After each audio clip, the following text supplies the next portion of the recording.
Hi, this is Randy Finney with Right Side of the Chart, and this is a closing market wrap for Tuesday, January 20th, 2026. 4:32 p.m. Eastern Time, so the markets are now closed. And as I said I would do earlier, I want to do just a brief update highlighting any significant technical developments. By that, what I often say is, to me, there's a big difference between a big up or down day in the market or any particular stock or sector that really is just noise, big, a decent move within a trend, and then others that have technical significance. In other words, a breakout, breakdown, a support, anything else. So today was, nothing big. It was a down day. It wasn't huge. 2% drop in the Nasdaq. I'm starting out here on the monthly charts. So I'm just going to kind of rifle through everything. Here's what I'm going to do in this order. Equity markets. We'll just look at the big caps for now. The S&P 500, QQQ. Maybe another brief update on the VIX, which is very much related. Financials. I want to get to those. Oh, and the market leading big tech stocks. As you know, I've been monitoring the Mag 8 very closely for those check marks. Last update I did was earlier this morning, but the day was young. So now the day is over. So let's see what's happened today. So starting out on this, we're on the long term. This is a monthly chart. And the only thing that matters on a monthly chart is how you close the monthly candle. So we are on today's the 20th, so we have about another 10, 11 days, calendar days, so fewer trading days left. But we'll watch and see what happens here. Now, what I'm looking for, among other things, at least in the near term, is a flip of the PPO histogram.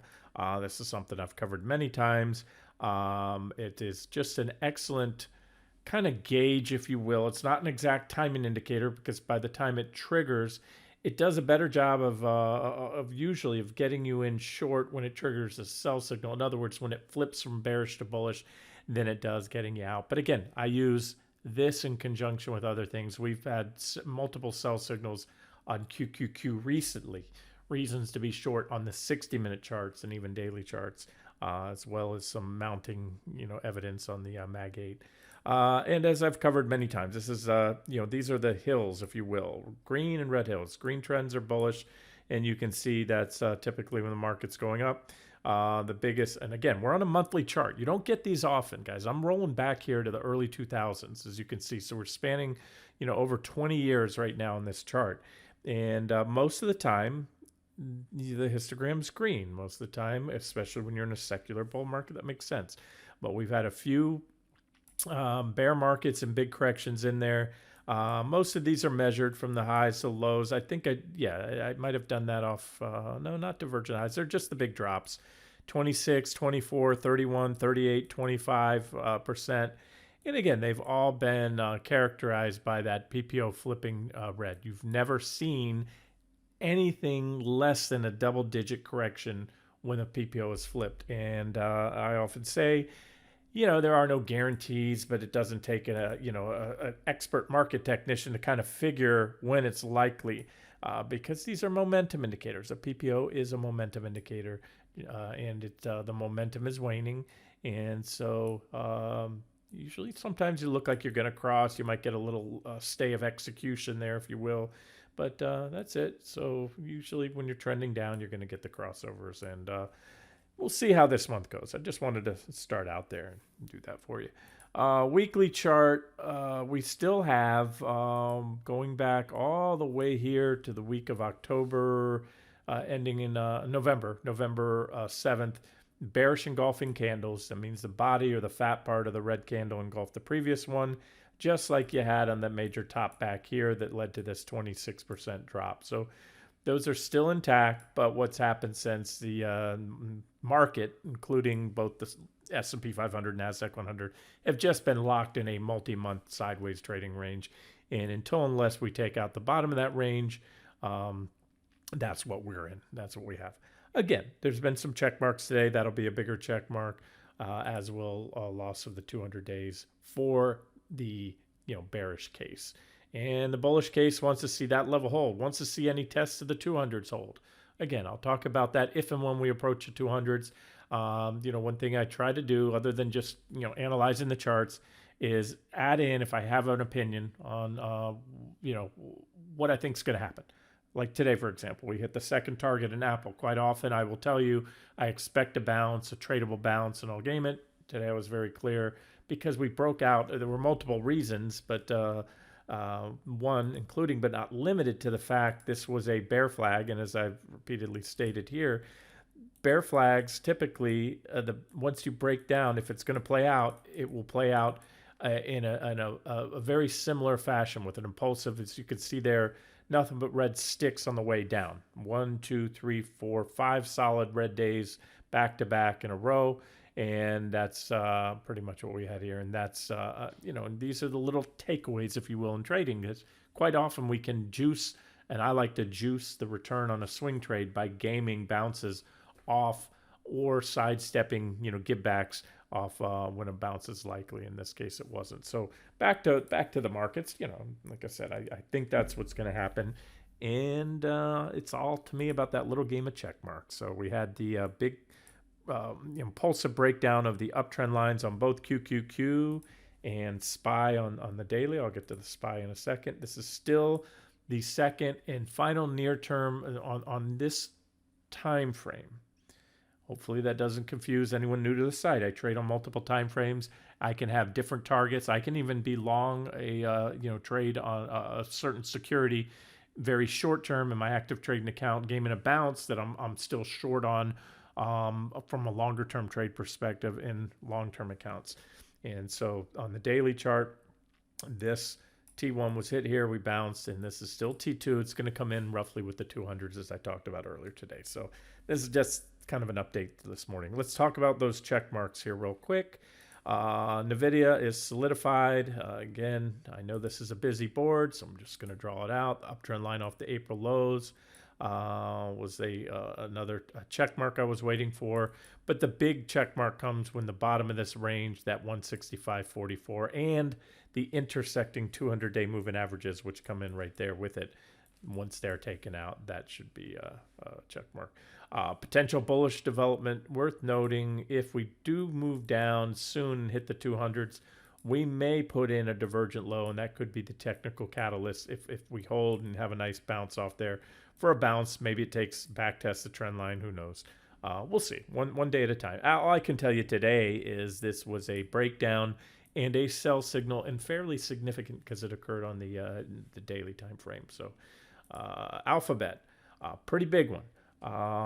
As I like to say, the redder the better. But we clearly closed below. Again, I'm talking about this white trend line, the big thick one that comes off the July 2026 lows earlier this month. But pretty well defined, enough reactions to make it pretty valid. That's it. There. Almost right there.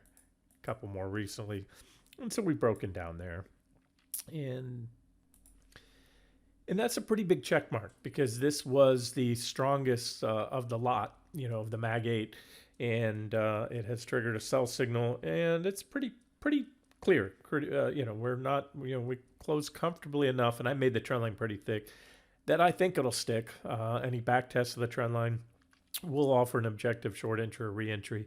And a solid move, especially a big green close well above the trend line, would just mean that's a whipsaw, and hard to spin that as anything but bullish. But again, this market, especially with the S&P 500 and the NASDAQ being within those trading range, we've seen some whipsaws lately. It's just part of the volatility that we have right now.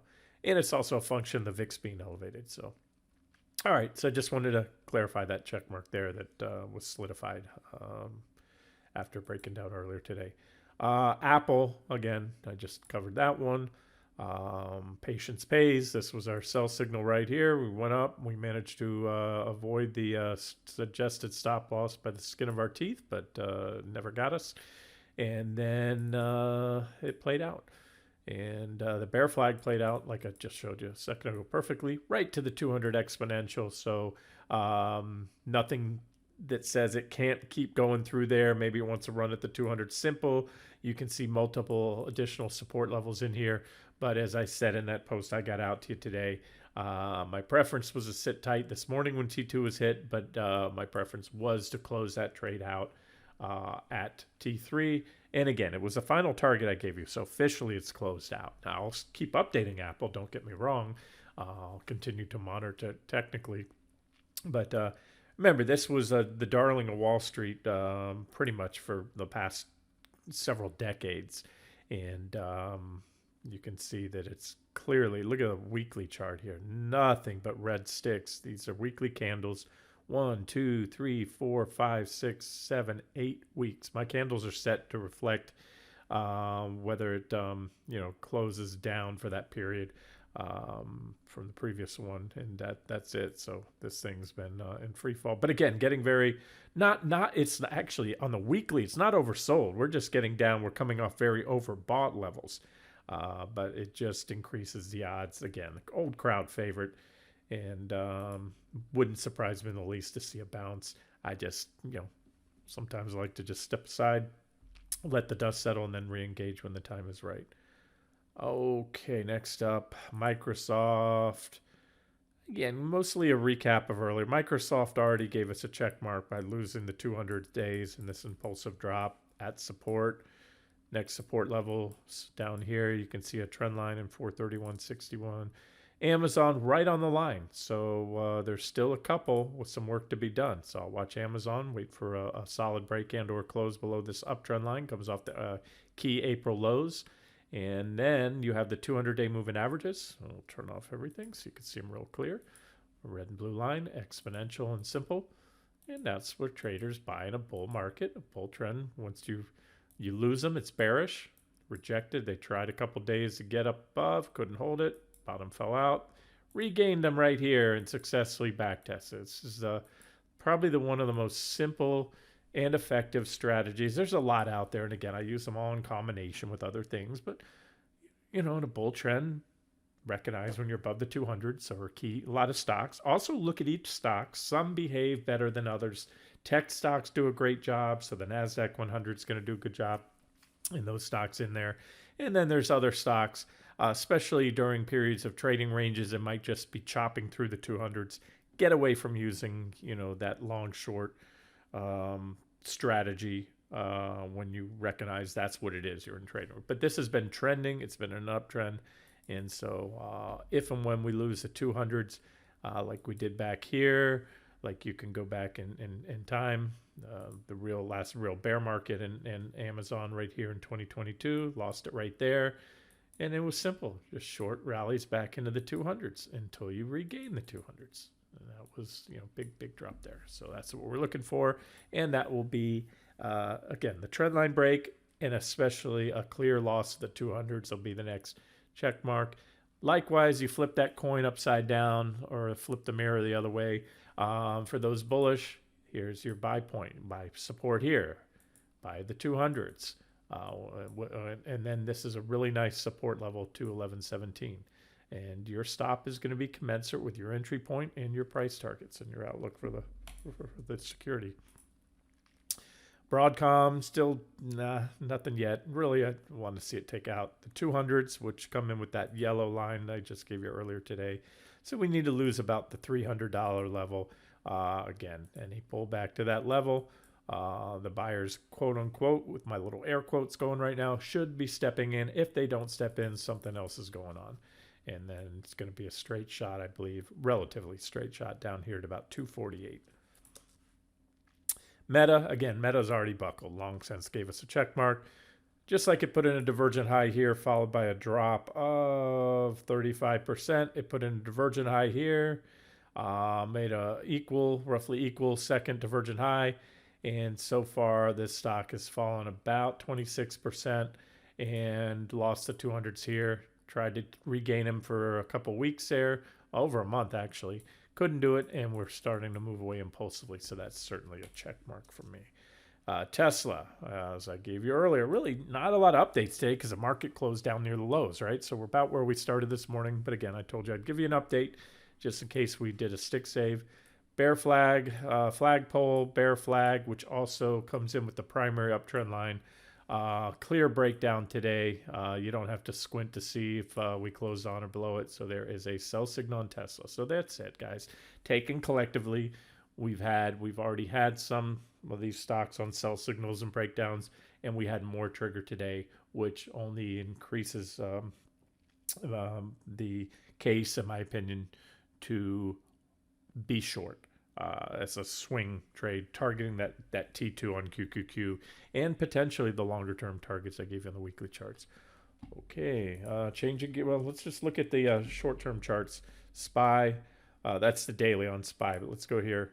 SPY on the 60-minute chart. Remember, we have had multiple sell signals on the 60. I highlighted first here, then here, then here. That's a little whipsaw back through there, but it really was right in line. We bounced about where those previous sell signals were, and this is your first support levels deck. And this is still the area I'm targeting for kind of what I call the near-term price targets, swing targets, some more downside in SPY.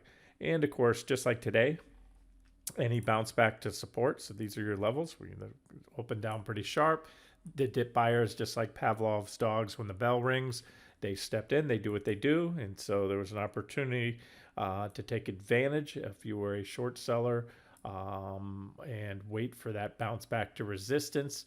And that's where they sold it. Then we went out, and then we took out that low, the post-opening low. And that's it. We're kind of in no man's land, a little shy of this next target down here. So there's SPY on the 60, QQQ close on that level that I added right after the last update and covered this morning, about 607. We were there this morning in pre-market. You don't see it here because my pre-market trades are turned off, but the futures and QQQ and pre-market were there. So we came back down. So we had that bounce, rallied right up to resistance right there, that 614.56, which I've had on here for a while, and gave you that objective re-entry, new short entry add-on, whatever you wanted to call it or do with it. And that's it. So we parked on that support level there with Apple hitting the 200s. And that's it. I don't have any positive divergence. In fact, we're just coming off a divergent high. So yeah, I can go down to the 15-minute charts, maybe find some divergence there on the futures. But in swing trading, I usually like to see a divergent low on the 15 to 60-minute charts, and we don't have that right now. So there's that. Okay, before we get to the financials, because I definitely want to cover that. So VIX, let's go VIX, the VIX. Go to the daily chart, and remember the VIX has woken up, and the thing is, the VIX, often looks like an erratic EKG when you look at the chart of the VIX, but the technical significance is this rally coincides with the breakdowns of sell signals that we had recently on the indexes, SPY and QQQ. Obviously, the VIX tracks the S&P 500, so you want to definitely see if you want a case to be long the VIX. You want to make a case that the S&P 500 is going down to make sure the S&P 500 is going to, or to get a high degree of confidence it will drop. You want a pretty good degree of confidence that both tech and the financials are going to go down, because those are the top two sectors. Everything else, the top, the third, fourth, fifth, they matter somewhat weighting wise, and the bottom, 4 or 5 don't even move the needle. So we're going to get to financials here in just a second. Tech is really, QQQ is the market, but I just wanted to point out that there's that divergent low right there, and don't underestimate when the VIX perks up. Just how fast it can start to go once it starts to wake up. And a lot of that is position squaring. You have the big, institutional traders, hedge funds, public pension funds, and the likes, and they're caught, off guard with the, heavy long positions unhedged. So, they will automatically start to rebalance, hedge up, buy put options, or sell equities. And I want to get to Treasuries as well for you real quick, but that's it. So these are any and all potential targets. They've been for a while. They've been hit. These were targets back here off that divergent low, off that one, and this is where's my notes? I'm going to go to the weekly chart here. All right, go to the weekly, and bigger picture. We're at this support level here. There's different support bands. Over time, the VIX has different lows, different bases, if you will. And most important, we're still coming off this divergent low on the weekly. We're still above it. And this is where, since really since 2009, bull market corrections have ended there. And this is where real bear markets end. That was the financial crisis, 2007 to '09, and this was COVID. The last two, you call those definitely bear markets, both of them. COVID being a 36% drop in the S&P 500. And this is where, since then, most of the corrections end, as these two did here. So just to get up there, there's still a lot of room left if that's what's going to happen. If we hit my T2 level on QQQ, we're probably going to hit at least this target, if not that one. And anything is possible. Again, the charts have been building for a long time. Big divergences, bullish sentiments getting so thick you can cut it with a knife. Everybody's starting to ignore what's going on in the world, what Trump is doing and saying. And we'll see if that whole taco trade comes into play again with the latest tariffs that he's imposed on the European countries until they cave into his demands to purchase Greenland. All right, so let's move on to, before I get to the financials, because I don't want to forget Treasuries. Treasuries very, very important to me. In fact, it's the one trade I gave you a while ago. It's the only trade I've been kind of wishing would fail, and that's this one. We've done a very, very good job. Long, short Treasuries. It's just they trade very well to the technicals. Last short trade was shorted, I believe, there. We hit my first, second, third, fourth, and final target there. And then more recently, I gave it to you as a long with the positive divergence there. We quickly hit my first target. So we must have entered about there. Hit my first target of 4. We've dropped down today below the entry point, but it's still well within a reasonable RR, meaning risk reward ratio. So it's about a 4.3% profit if hit. Again, I say this often, if you trade treasuries, whether it's futures or TLT, you leverage up because they're inherently low volatility. So you can take easily 2, if not 3 times or more of the position size of a normal trade. And that equates to a 12+% gain if that's hit. Meanwhile, we're down about 1% or so from entry point, which got somewhere in here. But more importantly, what I wanted to cover you. So again, if you're in it, set your stop commensurate with your price target and your preferred risk reward ratio. But here's what I wanted to cover with you, as I have been covering the long-term charts, and I've been very, very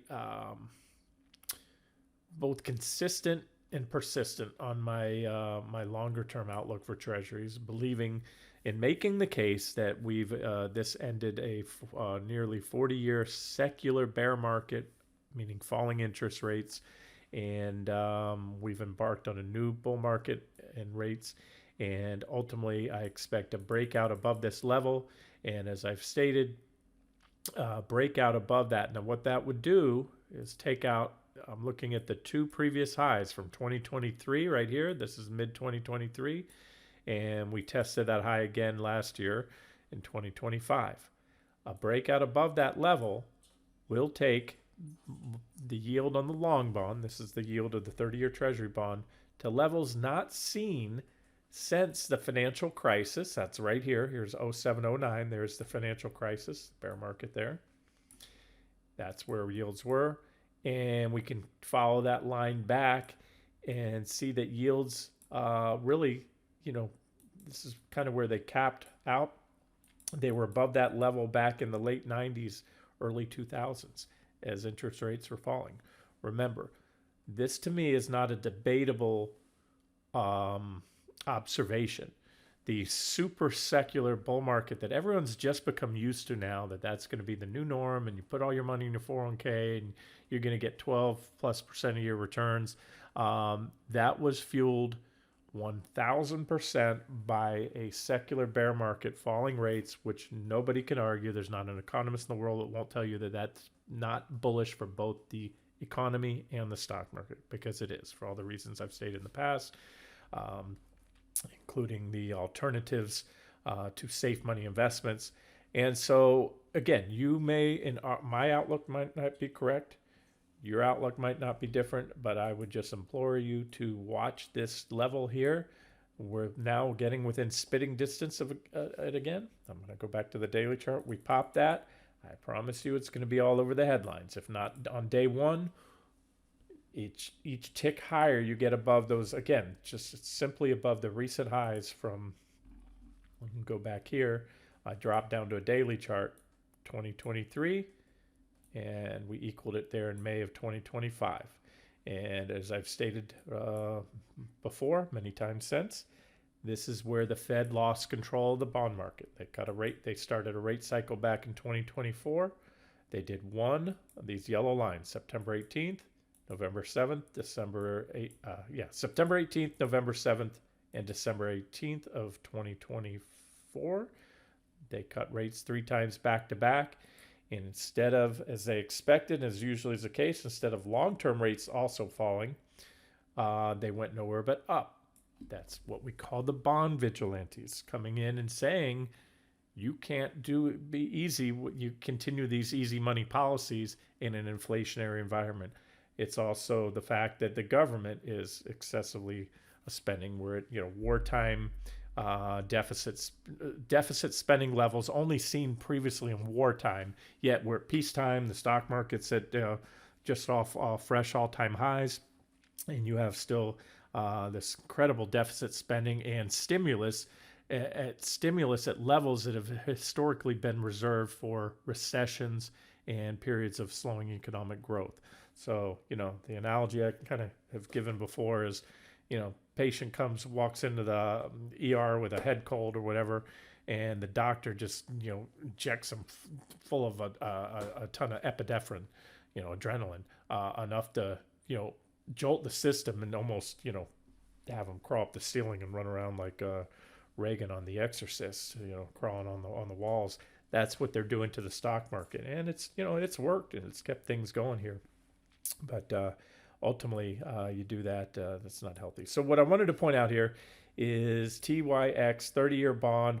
Boom! This is a technically significant event, and you can see here. This is also where the Fed did the same thing. They've started a second rate cutting cycle, and right away did work on the first cut. Initial pop up, faded a little bit. Second cut here, and again you can see the 1, 2, 3 dates circled, and rates have also started moving higher, and they are higher than they were before each and every one of these last 3 cuts. So again, the Fed has lost control of the yield curve, and our cuckoo president somehow believes, and he's trying to wrangle control, as the Fed, and believes that even more aggressive rate cuts are going to somehow do things different. You try to start getting in there and manipulate the financial markets and the bond market and the mortgage market. It tends to backfire on you. Rates are going to go where they're going to go. That's the one thing the Fed cannot control, is the long end of the curve. Try as they may, and they have some things they can exert temporary influence here and there, Treasury buying purchases, issuing more issuance on the short end of the yield curve than the long end, all those shenanigans they've been doing. But again, the longer you do that, the more of a problem it's going to be down the road. It's kind of the way CEOs will sometimes manage a company quarter by quarter, short-term stuff to prop up the stock price temporarily at the long-term expense of the company, cutting back on things like R&D and things down the road that will lead to a higher stock price then. So we're kind of seeing that same mentality in the in the government right now. But either way, I'm rambling here. All I can tell you is there's a period of consolidation with boom, big pop today. In fact, on this where is it? Weekly? Where did I have it? 60? No, daily. Oh, I know what it was. The 10-year I'm going to get to. Okay, so that's the downtrend I was tracking. Here's that recent consolidation. That's a breakout. Maybe it's a one-day wonder when we fall back down below the trend line, but I'll have to take it on face value for what it is. And again, just watch this, and you can see the next resistance level right here. That's it says 50. just take 2 decimals off, or three, actually, yeah, one decimal. We'll go 1 decimal back. 50 is 5.0. That's a 5% handle, 5% yield on the Treasury, the 30-year bond. So if we get up there, that's resistance. If you pop that, the next stop is those previous all-time highs. And again, I can all but promise you, if and as we start getting there, especially above there, you're gonna really, that's gonna make front page of the Wall Street Journal and Bloomberg and all those. All right, so the other one, again, often cited and watched closely by the financial markets, is the 10-year yield. Because even your 30-year mortgages tend to track closer to the 10-year Treasury bond, and that's the one I was looking. This is just a beautiful breakout. Here's that trading range I've been highlighting. Remember, we're coming off a divergent low, just like we came off a divergent low here, just like we came off one there. You can see what happened after these divergent lows, right? This is a big part of my trading. That was a divergent high. That was a divergent high. I don't have it labeled as, you can see the divergence lines drawn. Divergent high there, and that's it. And so simple stuff. So, that tells me, and this was a very, very well-defined trading range, and we popped it actually on Friday. You can see there's the breakout on Friday, and then follow through today. So again, this doesn't bode well for equities, especially if these breakouts stick. Now at this point, if they pull back anytime soon, a breakout above that 4.2 yield on the 10-year, any back test would be, you'd want to watch for that. It'd be an objective reentry point. Again, you don't trade yield, you trade the bond, and that moves inversely. I'm just highlighting this more so for an impact on the stock market. And the 10-year's got a way to go, quite a bit, to break out to new multi-decade highs, but those are the big reaction highs you want to watch. So again, each tick higher is a net headwind for the stock market, and really that's it. There's only one side. Is if this keeps going up, I absolutely see no way to spin that as bearish for equities. However, if it goes down, it can be one of two things. And I'm not providing wishy-washy analysis. It could be a flight to safety bid if the stock market starts taking it on the chin, just like you saw, during previous bear markets. This was COVID right here. Yields plummet because there's institutions flocking to it. So the stock market's crashing, yields are going down because they're buying. Institutions are moving money into treasuries.